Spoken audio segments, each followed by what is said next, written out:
ॐ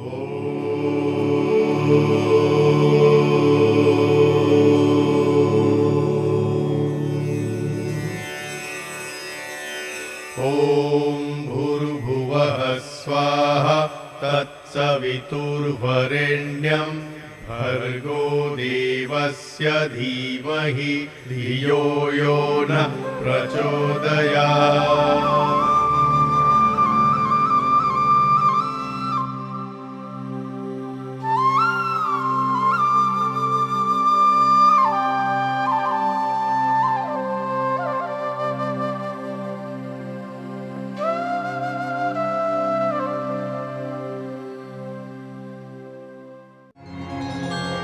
इस पृथ्वी पर कुछ ऐसे महामानव भी आए हैं जिन्होंने उद्देश्य के समक्ष किसी चुनौती को कुछ नहीं समझा।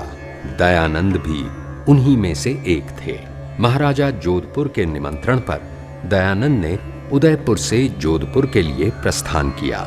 रास्ते में शाहपुरा और अजमेर में ठहरे। दोनों ही स्थानों पर उनसे जोधपुर न जाने का आग्रह किया गया।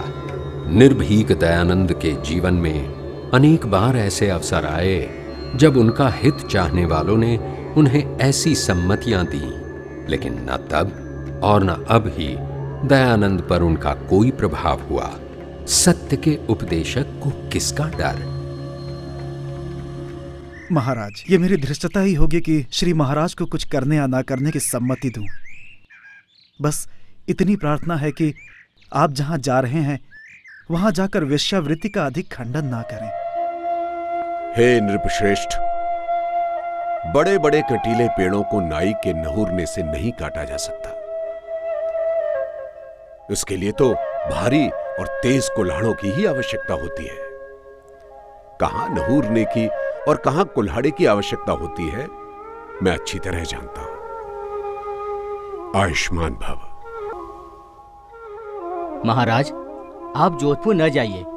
वहां की मरुभूमि न केवल प्राकृतिक दृष्टि से मरु है, अपितु धार्मिक दृष्टि से भी उसर है। महाराज, वह मूलासुर का देश है, वहां ना जाना ही उचित होगा। हाँ महाराज। हमने उन्हें वचन दिया है, हमें वहां जाना ही होगा।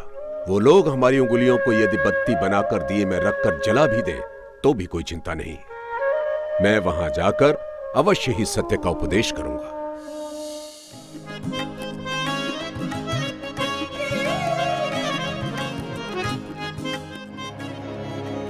जोधपुर में स्वामी जी को इसी फैजुल्ला खां की कोठी में ठहराया गया था।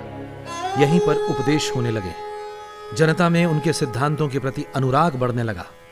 उन्होंने कहा, क्षत्रियों को, राजाओं को, महाराजाओं को चरित्रवान बनना चाहिए, क्योंकि प्रजा की रक्षा रोगी शरीर और वेश्याओं के चंगुल में फंसे व्यसनी राजा नहीं कर सकते, वरन स्वस्थ और चरित्रवान राजा ही कर सकते हैं। याद रहे, एक तरफ जहां मनुष्य मात्र को यज्ञोपवीत धारण करने का अधिकार है, तो वहीं अपने आचरण से गिर गए व्यक्ति से यज्ञोपवीत उतरवाया भी जा सकता है। एक दिन जब स्वामी जी महाराजा से मिलने उनके महल में पहुंचे तो महाराजा के पास उनकी विशेष कृपा पात्र नन्ही भगतन बैठी हुई थी। कहिए नन्ही जी, राज्य में सब ठीक ठाक है? कुछ ही दिनों में गवर्नर राज्य के दौरे पर आने वाले हैं और स्वामी जी की सेवा में भी कोई कमी नहीं रहनी चाहिए। महाराज, जब से स्वामी दयानंद जी जोधपुर पधारे हैं, हमारी सुध लेने की तो आपको फुर्सत ही नहीं है। आपका सारा वक्त बस रेजिडेंट और स्वामी जी की खातिर में ही जाता है। अपनी नन्ही को तो जैसे आप भूल ही गए। ऐसी बात नहीं है। दरअसल स्वामी जी की बातों का प्रभाव ही कुछ ऐसा है कि। महाराज, स्वामी जी पधार रहे हैं। नन्ही, अब तुरंत चलिए। पालकी उठाते समय पालकी का एक सिरा थोड़ा झुक गया तो महाराजा ने अपने कंधे का सहारा दे दिया। स्वामी जी ने वो सब कुछ देख लिया। राजन, राजा को अपनी मर्यादा को नहीं भूलना चाहिए। राजा सिंह के समान होता है, उसे अपनी मर्यादा अनुसार ही वर्तना चाहिए। बड़े शोक का विषय है कि राजा प्रजा के कल्याण को भूलकर राग रंग में खोया हुआ है। जोधपुर में स्वामी जी लगभग 4 महीने रहे। महाराजा स्वयं को वैदिक धर्मी कहने लगे। प्रशंसकों और विरोधियों दोनों की संख्या बहुत बढ़ी। रानी सा,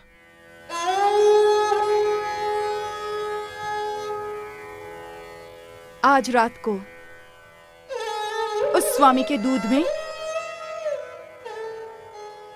ये पुड़िया मिलाकर देना है तुझे।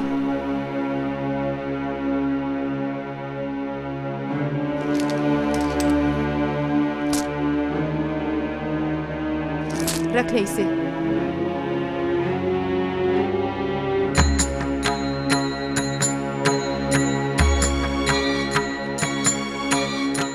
स्वामी जी को राजपुताने के राजाओं महाराजाओं से बहुत आशा थी। गुरु को दी हुई प्रतिज्ञा उन्हें पूरी होती दिखने लगी, लेकिन परमेश्वर को कुछ और ही स्वीकार था। 29 सितंबर की रात को नित्य की भांति उनके रसोइये ने उन्हें दूध पिलाया, लेकिन देर रात उदर शूल के कारण स्वामी जी की नींद टूट गई। उन्हें संदेह हुआ कि उन्हें कोई विषाक्त पदार्थ खिलाया गया है।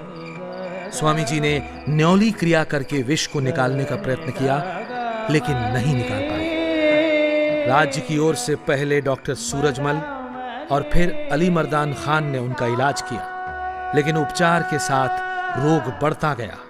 कहीं इलाज में लापरवाही की गई थी या फिर एक षड्यंत्र। पहले दूध में विष और फिर जानबूझकर गलत दवा। 26 अक्टूबर को स्वामी जी अजमेर में भिनाई कोठी में आ गए। तबीयत में कोई सुधार नहीं हुआ।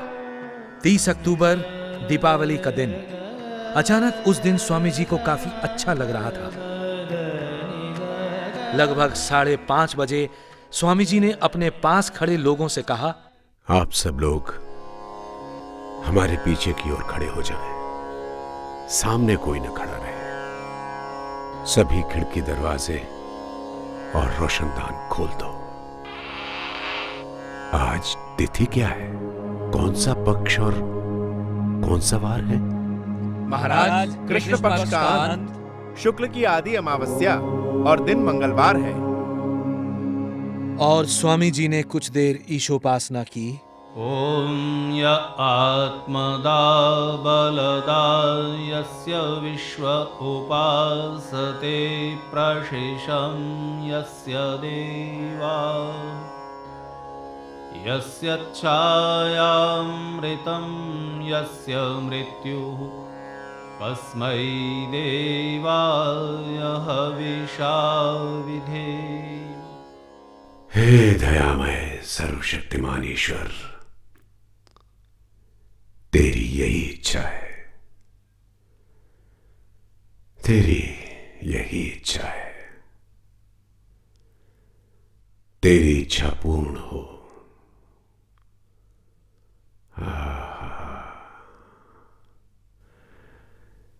तेने अच्छी लीला की।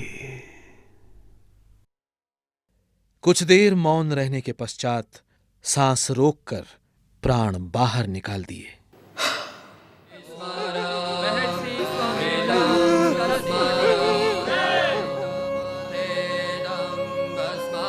स्वामी जी की इच्छा के अनुसार उनका दाह संस्कार ही किया गया। धन्य है अजमेर नगर का ये मलूसर शमशान घाट, जहां पूज्य स्वामी जी के जीवन की अंतिम यात्रा पूर्ण हुई।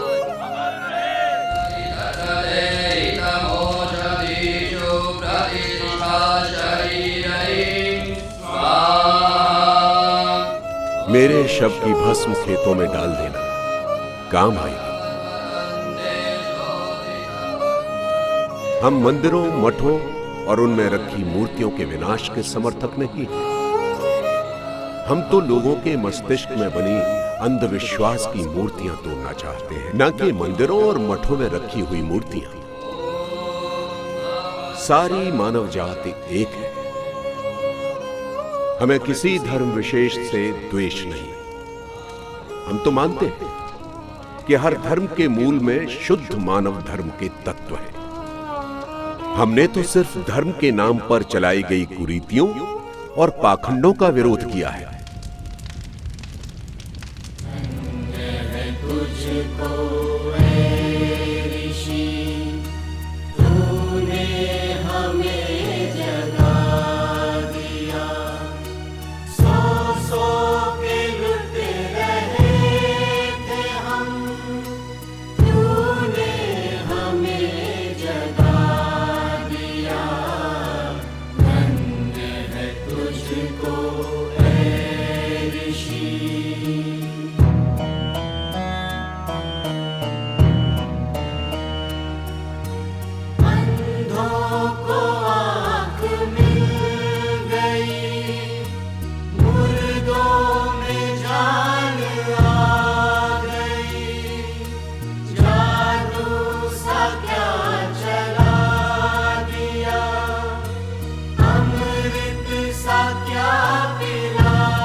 ऐ ऋषि।